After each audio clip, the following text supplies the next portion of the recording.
Olá, seja muito bem-vindo ao canal Empreender, a entrevista que hoje vai falar de um tema que estão todos de olho: economia, início de governo, perspectivas econômicas e grandes debates nacionais sobre equilíbrio fiscal, desenvolvimentismo, reforma e projetos importantes pela frente. É o momento de discutir com profundidade a economia, e para falar sobre esse tema, estamos com o economista Newton Marques hoje aqui em A Entrevista. Seja bem-vindo.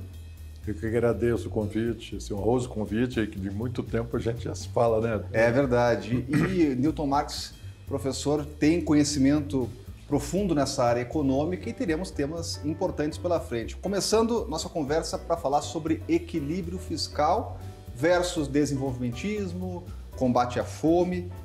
É possível encontrar um ponto de equilíbrio aí entre essas duas vertentes? É possível. Dentro do meio dos economistas, há muita discussão, porque tem discussão de que antigamente eram os fiscalistas e os monetaristas, né? E que hoje em dia não tem mais necessariamente. A gente tem que se combinar de que forma é que consegue crescer a economia com uma menor desigualdade social ou com inclusão social, que isso é algo que nós economistas temos dificuldade, porque todos os nossos cursos dizia que o problema do desenvolvimento econômico era que ia haver inclusão social. Você lembra que antigamente era primeiro crescer o bolo para depois distribuir?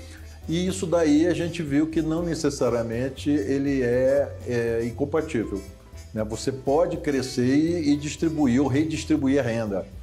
Então, essa questão que se coloca hoje é: será que os gastos públicos você tem fonte de financiamento? Porque esse é que é o grande problema. Então, um governo que inicia, ele não pode criar tributos, ele não primeiro tem que ser no ano seguinte. Então, por exemplo, o governo, ele tomou posse em 2023, ele não pode criar nenhum tipo de tributo, tem que ser em 2024. E aí, como é que ele faz? Tem que fazer políticas públicas. E aí, quando ele encontra um endividamento elevado, como é o endividamento público, ele tem dificuldade. Então, ele tem que dizer o seguinte: ó, eu tenho que me financiar. Agora, e preparar também terreno para ver de que forma esse financiamento vai se dar. E aí é que vem a discussão se nós devemos ter logo uma reforma tributária ou não. E que é algo que é muito difícil, né, Aurélio? Quanto tempo que a gente ouve falar de reforma tributária e sempre a gente bate, porque aqueles maiores estados são os que vão perder mais. Então, eles têm resistência, entendeu? Então, isso é muito difícil. Quem teve a chance de fazer isso de forma mais pacífica e não fez foi Fernando Henrique Cardoso, porque tinha as medidas provisórias em mão que não tinha essas limitações todas, e era de São Paulo. Então, esse é um problema, é conciliar as políticas públicas, porque, infelizmente, o governo passado, ele não deu aumento real do salário mínimo e não se debruçou adequadamente nas políticas públicas, como deveria ser. Então, o ônus todinho está em cima desse governo. Então, ele vai ter que arrumar um jeito de se financiar para poder fazer as políticas públicas. Tem muitos abacaxis aí para descascar, são temas relevantes. Agora, quando se fala em equilíbrio fiscal, inclusive a chegada de um novo governo com ideias, filosofias diferentes, obviamente a gente vê um nervosismo no mercado. Então, a bolsa cai, o dólar sobe, há ali um nervosismo com a possibilidade de aumento de dívida pública, taxa de juros, inflação. Como conseguir dialogar com esse tão falado mercado? Como diz um amigo meu, a Faria Lima, dialogar com a Faria Lima. Realmente, esse é um problema. Agora, eu acho o seguinte, eu acho que nós estamos dando muita importância, entendeu, Aurélio, às subidas e descidas. Porque várias vezes a gente viu no mercado todo mundial essas subidas e descidas. Bastava ter alguma coisa, porque esse mercado, ele tem coração de passarinho e pernas de leve, já dizia o ex-ministro Malan. Então, qualquer coisa que seja um boato, ele acaba provocando esses efeitos. Agora, isso não quer dizer, você pode ver que segunda, terça e quarta teve momentos distintos. Então, isso não quer dizer que isso daí tem que deixar acontecer, também não é isso, não tem que enfiar a cabeça no buraco. Mas a importância que se dá a isso não necessariamente não deve ser dada, porque é preciso o governo definir as regras claras de como é que ele vai se financiar e quais são as informações, os indicadores para mostrar, porque o mercado sempre tem medo, sabe o que é, Aurélio? Será que eu vou receber papel ou vou receber dinheiro no vencimento dos títulos? Esse é que é o grande problema. Outra coisa, se a taxa de juros subir demais, isso daí o risco da inadimplência é muito alto, então sempre vai acontecer isso. Então o governo tem que dizer, olha, nós vamos criar indicador, não vai ser mais o teto de gastos. Você viu que o teto de gastos foi criado no Temer e foi furado 2 vezes no governo Temer e 4 no governo Bolsonaro. Então agora está sendo furado de novo. Então isso tem que ser colocado, que regra é essa fiscal? Porque é isso que o mercado quer. Então vai ser com base o quê? Na época do FMI, quando eu trabalhava no Banco Central, no início, que se criou aqueles conceitos. Na época era nominal, era operacional, entendeu? Déficit nominal, déficit operacional. Quer dizer, o déficit nominal já existia, mas o déficit operacional por causa da correção cambial e correção monetária. Agora não tem mais. Aí depois passou para o conceito primário. O que é o conceito primário? Todo mundo já sabe, né? Que é receita menos despesa, exceto os juros. Então, agora o problema todinho que está na berlina são os juros. Porque se discute muito, será que nós temos que ter esse juro real de 8% a 10%? Então, é uma questão. Agora, professor, a gente fala de teto de gastos, o senhor citou bem que foi um instrumento criado no governo Temer, né, diante de uma crise que a gente via naquele momento, até uma resposta ao mercado, mas um instrumento que foi driblado, né, e acabou perdendo a credibilidade. Agora, a alternativa a isso, precisamos ter uma âncora fiscal, essa deve ser uma prioridade da legislatura, aprovar um projeto que possa substituir o teto de gastos e dar credibilidade, uma resposta também para o mercado? Claro, evidente, não tem dúvida nenhuma. Economia não adianta. Todo orçamento é equilibrado. Ele tem uma restrição. A restrição orçamentária vale em qualquer sentido. Isso vale para as nossas despesas pessoais, como também para o governo. Porque o governo tem a vantagem que ele pode se financiar. Nós não temos essa situação. A gente tem uma limitação. O risco de crédito nosso, quando a gente está muito endividado, eles fecham as portas. Já o governo, o problema é esse. Do mercado, fala, vou financiar, continuar financiando ou não, mas qual é a garantia de que isso daí não vai ser uma inadimplência, não vai ser um default, como eles costumam dizer, no futuro? Bom, mas tem que ter uma regra. Agora, o que se discute é que regra é essa? Por exemplo, eu que sou do Banco Central, tem uma discussão aí que é um pouco técnica, mas é bom já a gente poder falar para os nossos telespectadores. O Banco Central tem uma carteira de títulos para fazer política monetária, compra e venda de títulos de efeito. Essa carteira entra no cômputo da dívida pública. Então, o percentual da dívida pública fica desse tamanho em relação ao PIB. Se você diminuísse isso daí, trocasse, por exemplo, o depósito voluntário, que é uma discussão, isso daí acaba melhorando. E aí você seguir um caminho para dizer, olha, vamos criar um limite?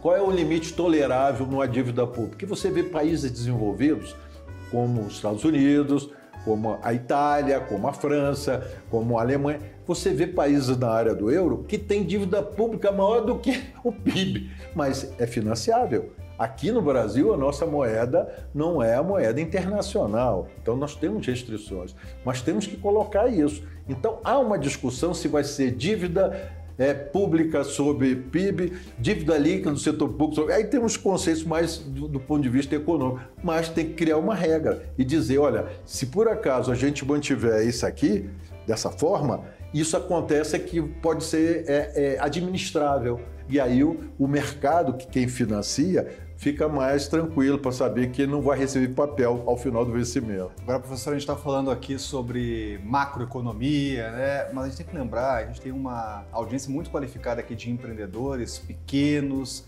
microempreendedores, que hoje empregam a maioria dos brasileiros.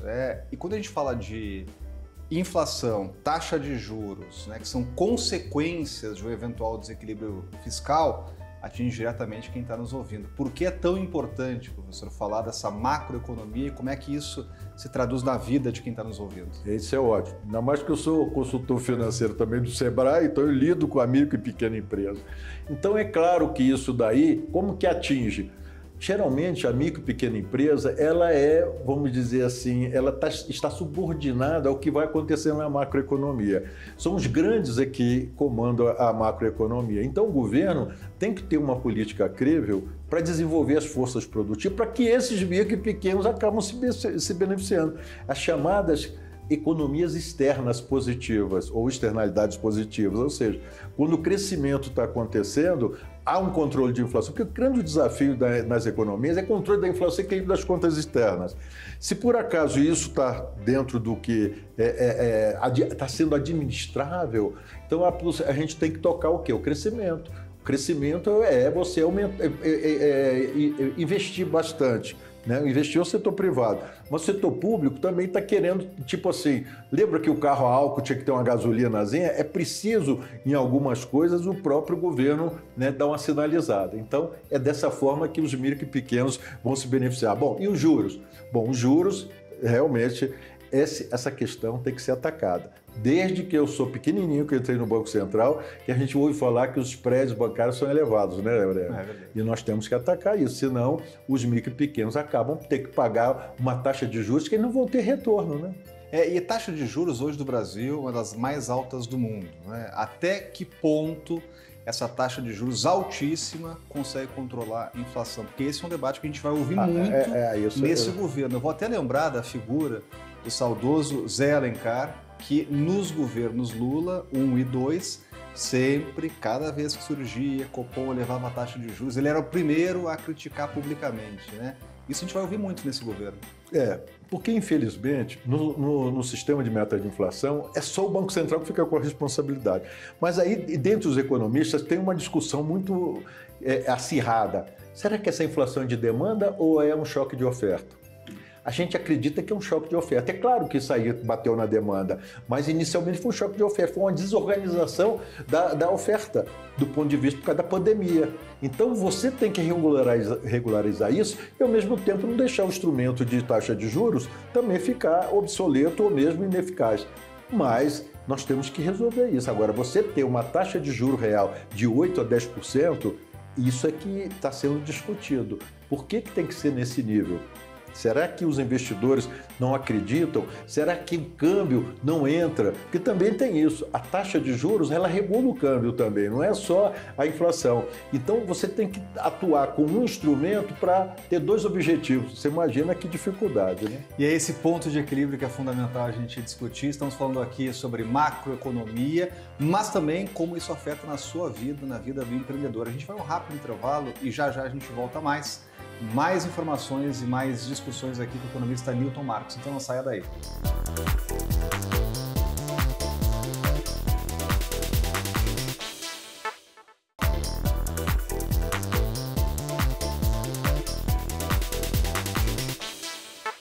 Estamos de volta com a entrevista, hoje entrevistando o economista Newton Marcos. Estamos falando sobre os desafios da economia. Um novo ano, novo governo, a gente falava sobre equilíbrio fiscal, sobre debates importantes no Congresso e eu quero tratar de um tema que vai ser prioridade na agenda legislativa, que é reforma tributária. Já falamos sobre esse assunto aqui rapidamente, mas eu gostaria de avançar nesse tema porque o grande desafio é conseguir lá um equilíbrio entre os chamados entes federativos, governadores, prefeitos e a União. É possível colocar todo mundo no mesmo barco e aprovar uma reforma tributária? Esse é que é o problema. Você vê que o Supremo acabou tendo que assumir uma proeminência por conta do Pacto Federativo. Não adianta, eu trabalhei na Câmara, eu me lembro, qualquer dúvida que tem, vai bater no Supremo, o Supremo vai ver o Pacto Federativo, que é justamente como é que vai resolver o problema do governo federal, estadual e municipal. Então, muita coisa que aconteceu e que o Supremo teve que dar a última palavra foi por conta disso. Então, a gente tem que resolver na reforma tributária, vamos dizer assim, uns 3 pontos principais que eu vejo. Primeiro, essa partilha, né, de recursos entre os entes federal, estadual e municipal, isso aqui é uma briga de foice, né, porque ninguém quer abrir mão de perder alguma coisa. Segundo, você evitar a cumulatividade no preço.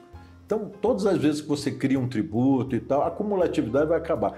Existe um binômio que é equidade e eficiência. Só que você não consegue resolver os dois. Quando você quer um imposto que garanta maior eficiência, ele é iníquo. Quando você quer que garanta maior equidade, ele é ineficiente. Então, você tem que imaginar, você tem que ficar no fio da balança ali, né? O fio da navalha.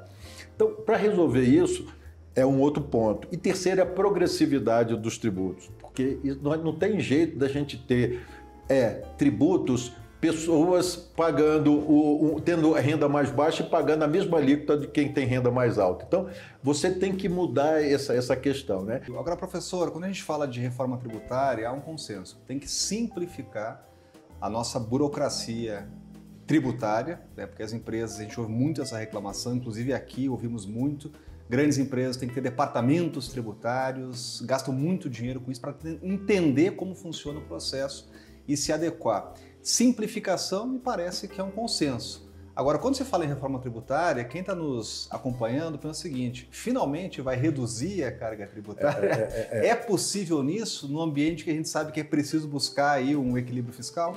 Você tem, por exemplo, a primeira condição, ou pré-condição para isso, é o tamanho do Estado.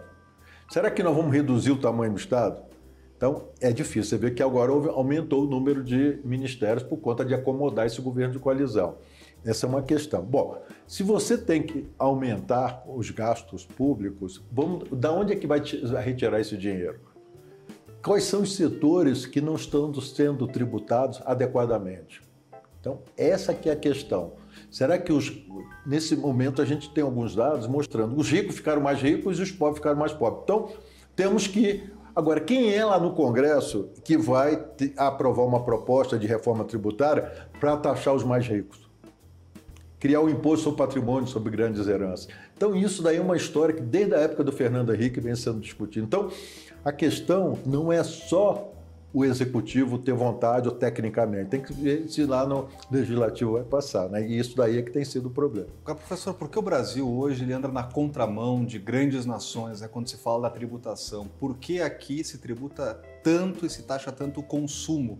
O que gera um grande problema, porque é aquela história, o mais pobre paga o mesmo que o mais rico, porque o produto aqui ele fica muito mais caro, né? Aí viraliza na internet aquela história, o carro nos Estados Unidos custa não sei quantas vezes o carro no Brasil, o celular quando lança é muito mais caro no Brasil.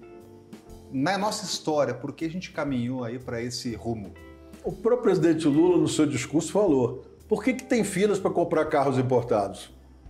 Por que os aviões estão sempre cheios para o exterior e voltam cheios de lá? Por que as passagens de avião aqui no Brasil estão elevadas e os aviões estão cheios? Então isso tem um sinal de que mostra que a tributação sobre as pessoas que têm renda maior não está sendo adequada. E aí, quando vai para o Congresso, não emplaca, porque lá no Congresso estão os defensores justamente dessa classe de renda, entendeu? A gente costuma dizer do andar de cima, o andar de baixo. Quem é que defende o andar de baixo lá no Congresso? Não tem, infelizmente. Por isso, e nos outros países, procura esse equilíbrio. Você vai, por exemplo, por que na Dinamarca tem um imposto de renda elevadíssimo, progressivo? Por que na Suécia? Por que na Finlândia, na Noruega?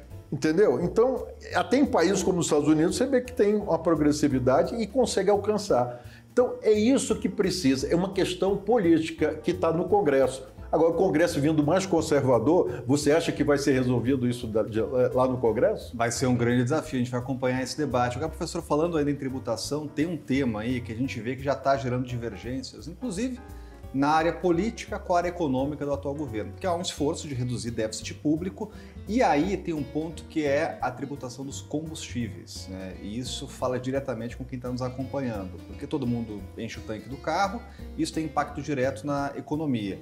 Aí saiu uma medida provisória de prorrogação por 2 meses da desoneração fiscal federal, PIS/COFINS, dos combustíveis. Mas há uma pressão política agora para alongar isso. Não deixa 2 meses só, alonga um pouco mais, porque o impacto político a gente sabe que é grande quando retira, porque o imposto pode aumentar.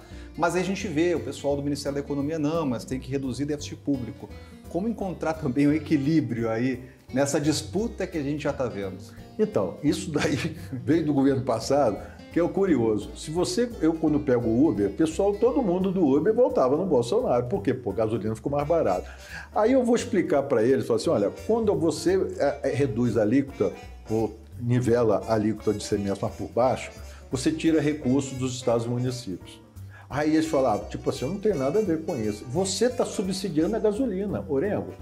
Quem tem renda, você entendeu? Aí você pode dizer, mas a gasolina está cara, mas nós estamos subsidiando, entendeu? Então, é justo subsidiar a gasolina e deixar o pessoal lá do andar de baixo que precisa comer, que não vai ter não vai conseguir, e essa aqui é a questão fundamental. Então, não é uma questão pura e simplesmente econômica, é uma questão social também.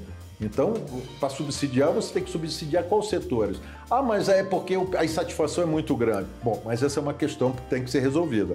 Outra coisa que eu vi também na época da redução do IPI. O IPI forma o FPE e o FPM.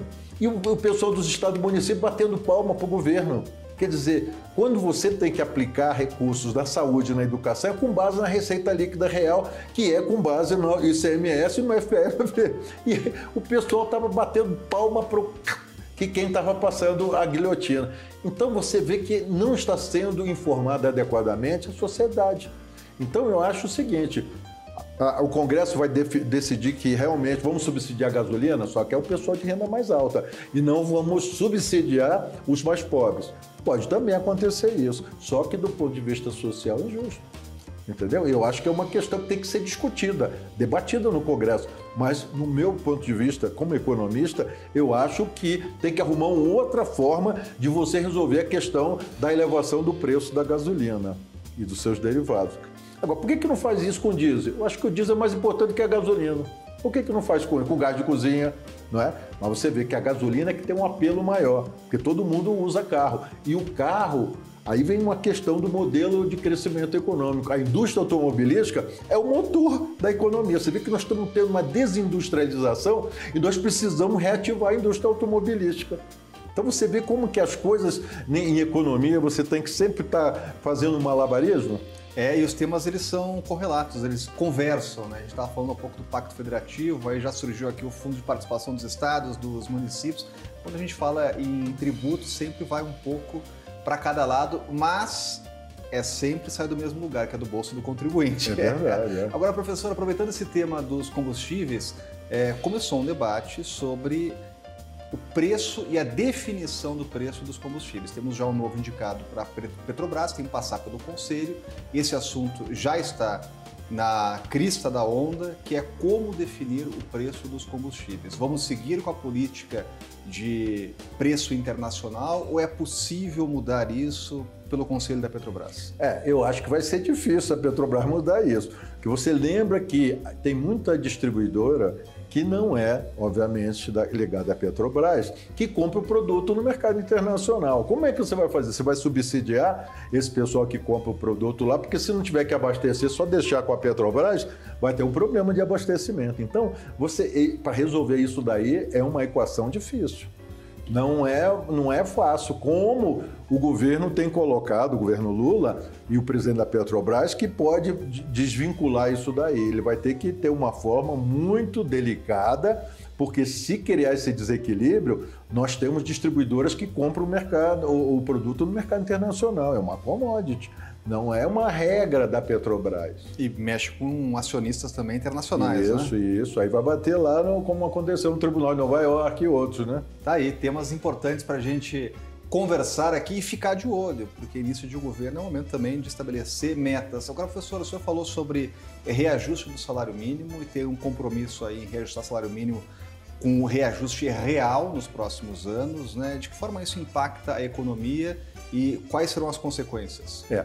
Você tem um problema que é fundamental, que sempre eu acho que o governo Bolsonaro evitou, que é o impacto na aposentadoria, né, na Previdência. Que a Previdência é um problema que já vem se arrastando. Antigamente era Seguridade Social, depois desmembraram, aí virou Previdência, Assistência Social e outra coisa toda. Então, isso é um problema. Mas, do ponto de vista de redistribuição de renda, o pessoal que ganha salário mínimo, que você vê que até mesmo prolabore de advogado, contador, tudo é com base no salário mínimo. Se tivesse que se desvincular disso aí, caso contrário, você acaba beneficiando esse grupo também.